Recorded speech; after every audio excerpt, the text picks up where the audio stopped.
हमारे जीवन को यह कथा अनुशासित करती है। तो इसलिए इन कथाओं का बहुत बड़ा महत्व है हमारे जीवन में। ये सब सत्संग से हमको प्राप्त होता है। तो भागवती जो कथा है यह कल्प वृक्ष के समान है। जो इसकी शरण में आ जाता है भगवान उसको सब कुछ प्रदान कर देते हैं। भजबाल मुकुंद भगवान की, श्री राधा रानी की। भगवत गीता में भी भगवान कहते हैं कि हे अर्जुन, ये यथे मां प्रवज्जन्ते तास्तथैव भजामिहम्।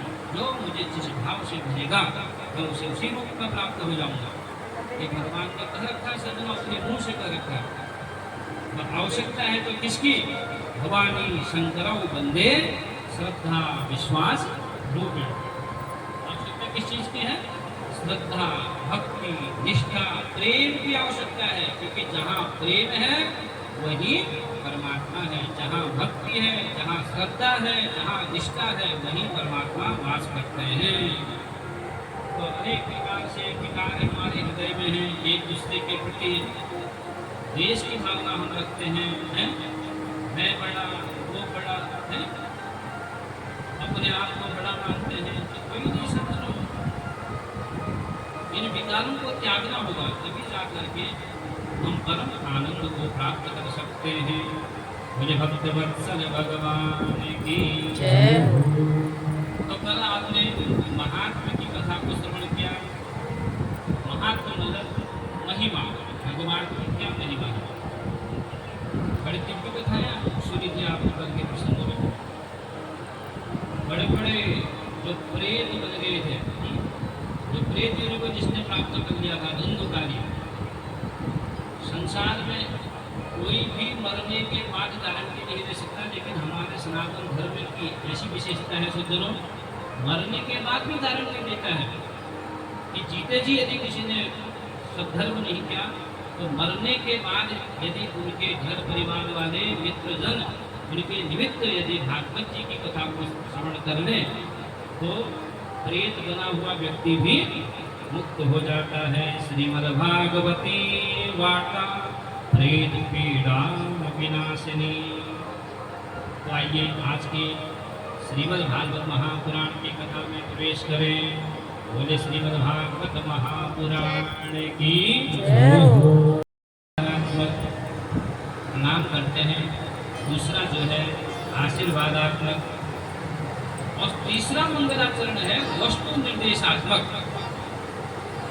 कभी कोई अपने ग्रंथ की रचना करता है तो उस वक्त भी उस ग्रंथ की निर्भुलता समाप्ति के लिए भगवान से प्रार्थना करता है कि हे प्रभु, मैं इस ग्रंथ का प्रणयन कर रहा हूँ, आप इस ग्रंथ को निर्मित संपन्न करने में सहायता करें, कृपा करें मेरे ऊपर, मुझे शक्ति प्रदान करें। तो इसी का नाम मंगलाचरण है। और मंगलाचरण से होता क्या है? मंगलाचरण से सिद्धों जिस प्रकार से स्नान करने के बाद हमारा देह पवित्र होता है ना, उसी प्रकार से हम जब एक दूसरे को आपस में मिलते हैं और प्रणाम करते हैं तो उस स्थान की पवित्रता हो जाती है, हमारे अंतःकरण की पवित्रता हो जाती है। नमस्कार किसे करते हैं? नमे इति नमः। न माने मेरा, न माने नहीं, मैं मतलब मेरा, मेरा कुछ नहीं है, हे प्रभु सब आपका है। नमस्कार भगवान की होती है, लेकिन आज हम नमस्कार का भी हमने अर्थ दूसरा निकाल दिया। भैया छोटा बड़ा देखते हैं हम उसमें भी, अरे नहीं, हमको इससे छोटे को बना है जो हम इसको प्रणाम करेंगे। नमस्कार करने से बहुत बड़ा फल मिलता है। अभिवादनशीलस्य नित्यं कृतोक्षेपिनः चत्वारि अस्य वर्धन्ते आयु विद्या यशोबल। चार से बढ़ती है व्यक्ति की आयु, विद्या, यश और बल। और स्थान की पवित्रता हो जाती है, पूरे क्षेत्र की पवित्रता हो जाती है, हमारा घर पवित्र हो जाता है। इतनी महिमा है प्रणाम करने की। तो सर्वप्रथम श्लोक में वेद व्यास जी ने सज्जनों मंगलाचरण किया, और मंगलाचरण में किसी भी देवता का नाम नहीं लिया। जन्माद्यस्य यतोन्वयादितरतश्च जन्माद्यस्य तोर्वयादितरतश्चार्थेषुभिज्ञः स्वराट् तेने ब्रह्महृदाय आदिकवये मुह्यन्ति सूरयः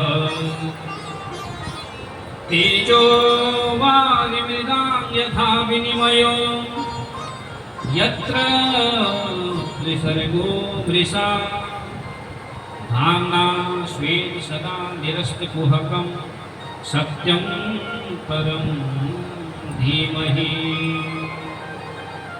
इसी भगवान का नाम है श्लोक में, इसी का न्याय है।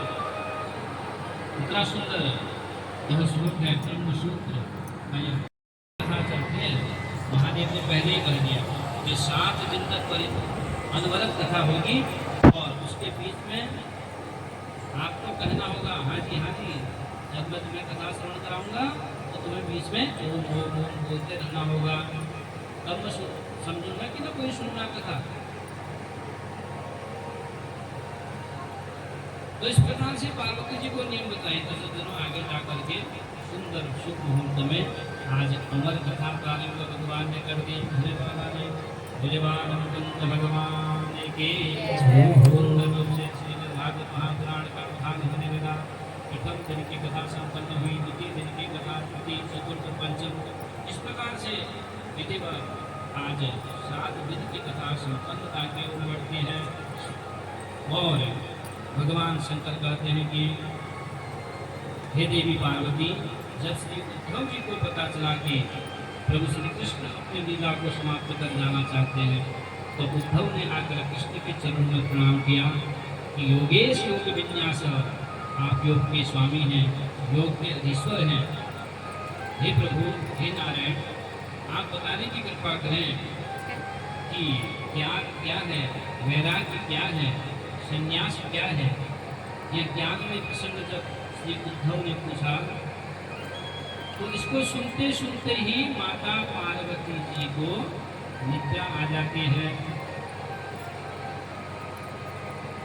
माता पार्वती को निद्रा आ गई और माता को जब निद्रा आ गई सज्जनों, जो गोलोक में पोता ने शुक ने अंडा दिया हुआ था, उसी अंडे के से एक पक्षी का प्रादुर्भाव हो गया। और प्रादुर्भाव हो गया तो सज्जनों, आज जो कथा जब पार्वती जी को निद्रा में व्याप्त हैं, घोर निद्रा में व्याप्त हैं, सो गई थी, लेकिन इस तोता ने समझा कि माता तो अब सो गई है, कहीं मध्य में महादेव अमर कथा को कहीं विराम न दे दें। तो सज्जनों, जिस स्वर में पार्वती जी हाँ जी कह रही थी, ओम ओम कह रही थी, उसी स्वर में आज यह तोता भी हाँ जी हाँ ओम ओम कहने लगा। तो सज्जनों, संपूर्ण कथा जो अमर कथा है, वो अमर कथा किसने सुन ली? तोते ने सुन ली, शुक पक्षी ने सुन ली। तो सज्जनों, आगे जाकर के जब संपूर्ण कथा आज विराम लेती है, 7 दिन पर्यंत यह कथा जो है शुक तोता ने भी श्रवण कर लिया। तो सज्जनों, आगे जाकर के यह मंगलमय कथा आज विराम लेती है। जोर से जयकारा आज महादेव करते हैं, भोलेबाल मुकुंद भगवान की जय। और उसी वक्त जो है आज पार्वती जी की निद्रा खुल जाती है और पार्वती जी कहने लगी कि हे प्रभु, आगे क्या हुआ? भगवान इस संसार को छोड़ने से पहले उद्धव को और क्या क्या शिक्षा प्रदान करते हैं, आप हमें बताने की कृपा करें। भगवान कहते हैं कथा तो संपन्न हो गई, तुम कहाँ का प्रश्न पूछ रहे हो? भगवान ने कहा कि तो ओम ओम मध्य में कौन कहना था?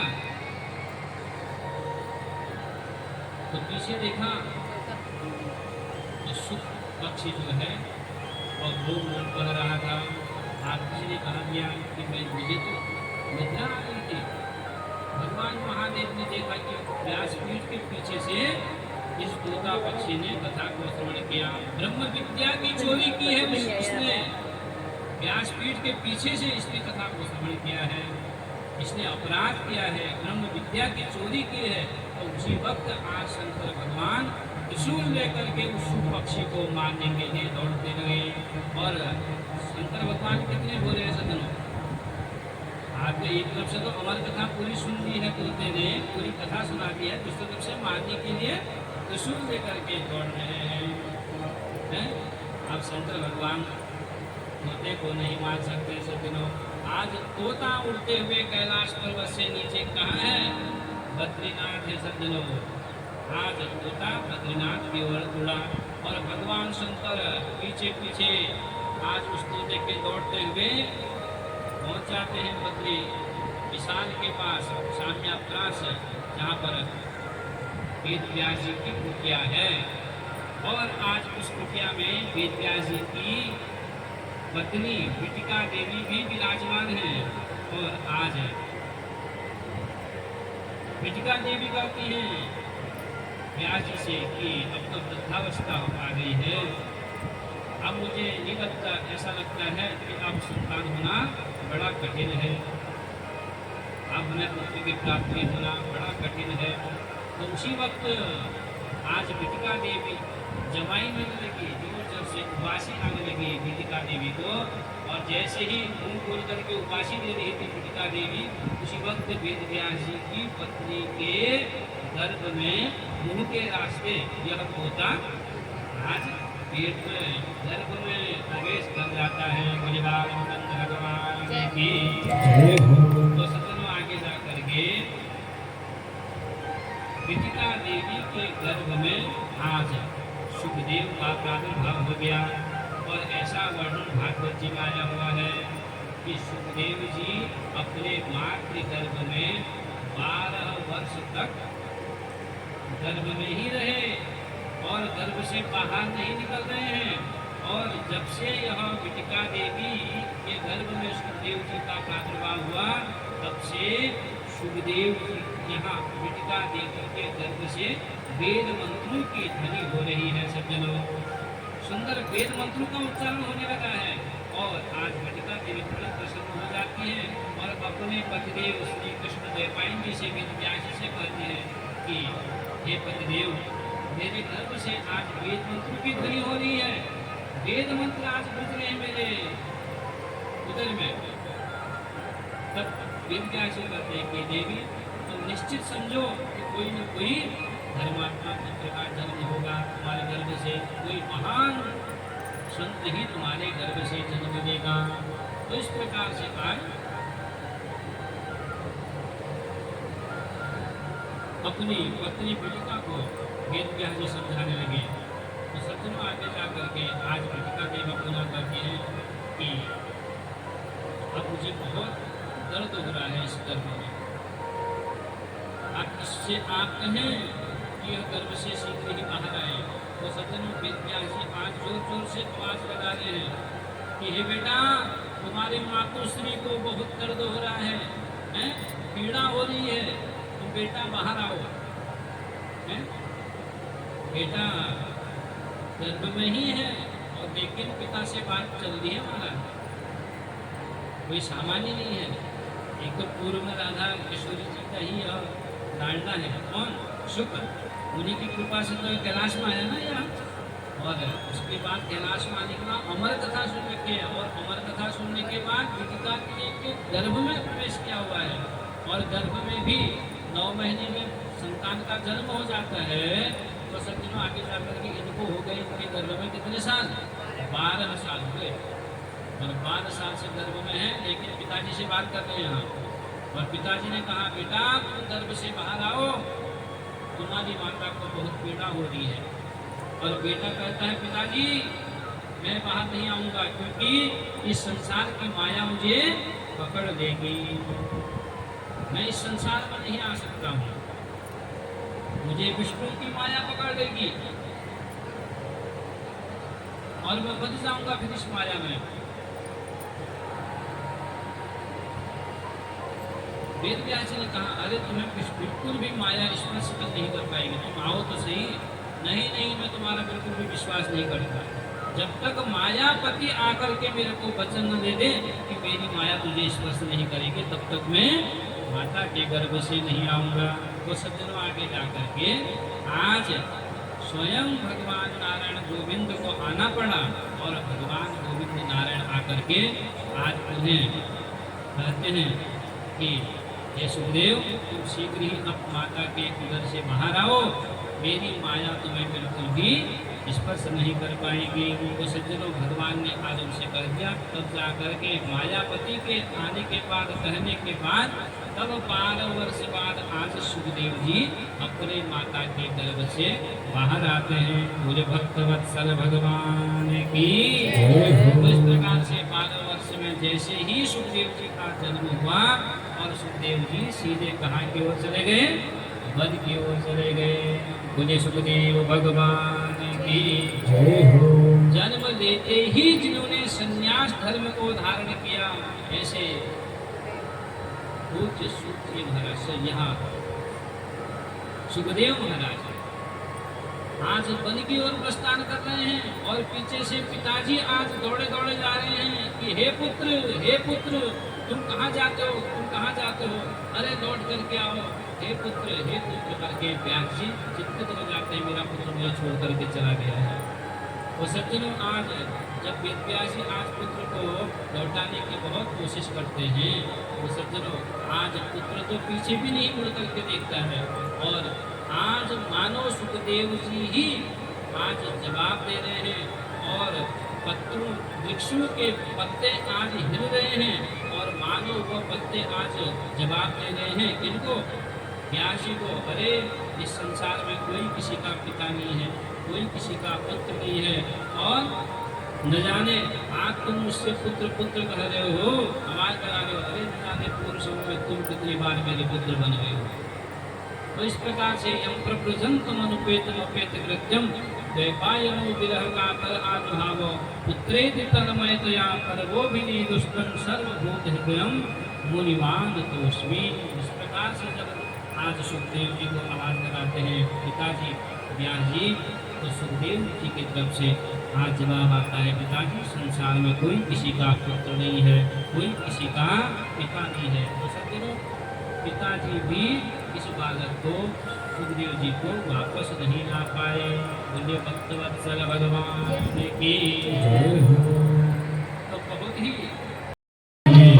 मेरी श्याम मुरली वाले, मेरी सांस सांस पे तेरा, मेरी सांस सांस पे तेरा, मेरी सांस सांस पे तेरा, मेरी सांस सांस पे तेरा है नाम मुरली वाले, मुझे चरणों से लगा दे। मेरी श्याम मुरली वाले, मुझे चरणों से लगा दे। मेरी श्याम मुरली वाले।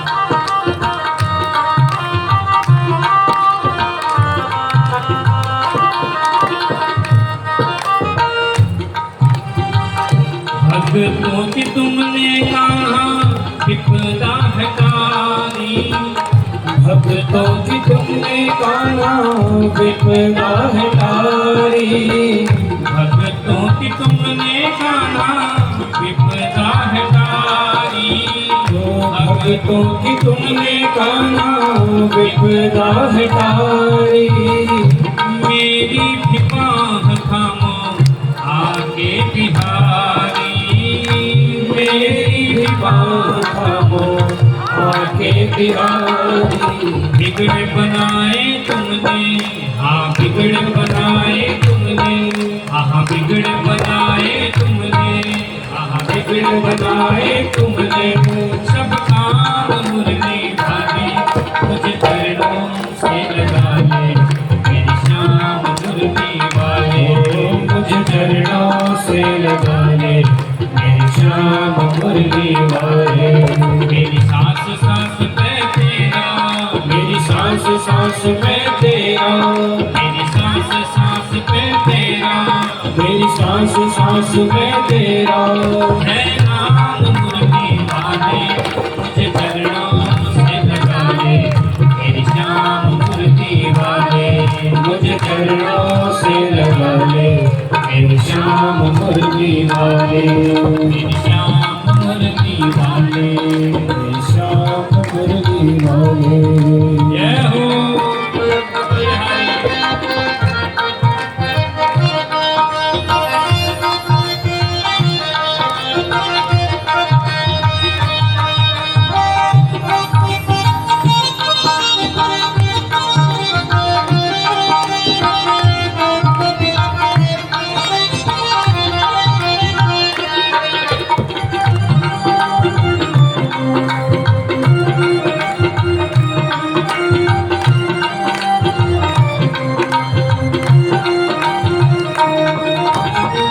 पतझड़ है मेरा जीवन बन के बहार आजा, पतझड़ है मेरा जीवन बन के बहार आजा,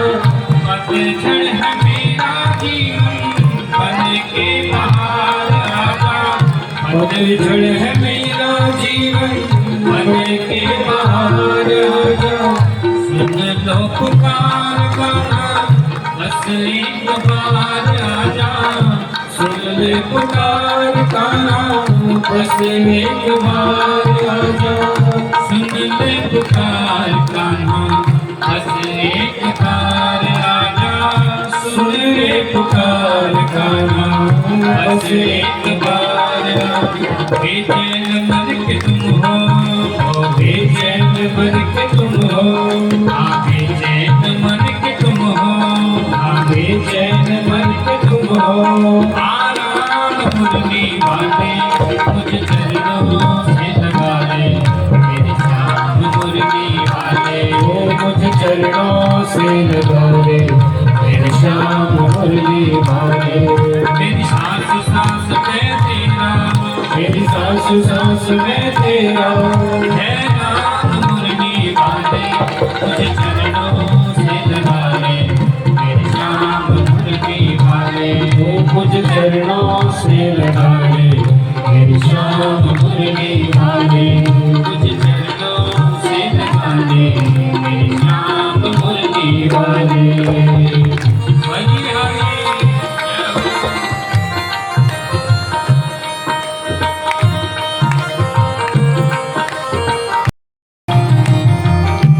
हमको खर्च करना चाहिए, खूब अच्छे रूप से अच्छे विद्यालय में खूब अपने बच्चों को अच्छे विद्यालय में पढ़ाना चाहिए, अच्छे संस्कार देने चाहिए, हैं? और उस पैसे से हम सब लोगों को धर्म रूपी कर्म करने चाहिए, यज्ञ करनी चाहिए, अनुष्ठान करने चाहिए। आप कोई भी दान पुण्य करते हैं तो बच्चों को अपने साथ में ले जाइए और बच्चे का स्पर्श करते हुए उस दान को दीजिए।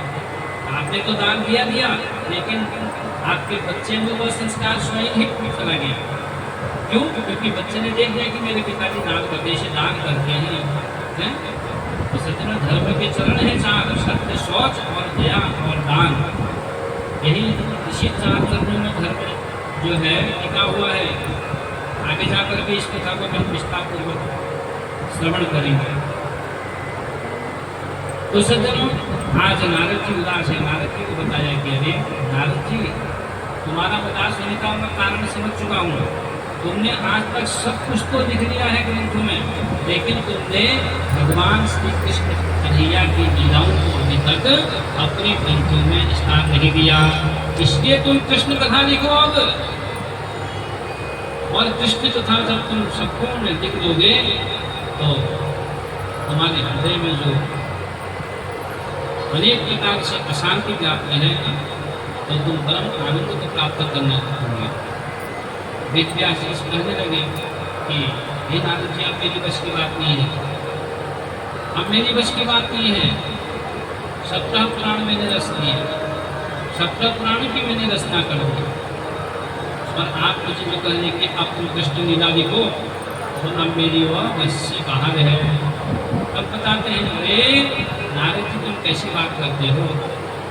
तुम भगवान के नाम का स्मरण करो और भगवान ऐसी शक्ति आपको देंगे ना, तो भगवान कृष्ण के नाम का संकीर्तन करो और कृष्ण का स्मरण करो, भगवान नारायण का स्मरण करो, और भगवान नारायण को तुम स्मरण करोगे तो भगवान पूरी अनन्य कृपा तुम्हारे ऊपर बरसाने लगेंगे और तुम्हारा यह कार्य फिर बहुत सरल हो जाएगा। और तुम बिल्कुल भी अपने मन से इस विचार को हटा दो कि मैं अब नहीं कर सकता, सब कुछ कर सकता है। सज्जनों, मानव मनुष्य के पास अपार संभावनाएं हैं। आपके पास भी बहुत सारी संभावनाएं हैं, मेरे पास भी बहुत सारी संभावनाएं हैं, परंतु आवश्यकता किस चीज़ की है? आवश्यकता है सगुण कर्म करने की, दृढ़ निश्चय की, संकल्प की, लक्ष्य बना करके चलना होगा और उसके लिए हमको बहुत मेहनत करनी होगी। तो अवश्य ही हम एक भी सफलता को प्राप्त कर लेते हैं। भोलेबाल मुकुंद भगवान की। नारद जी ने कहा मैं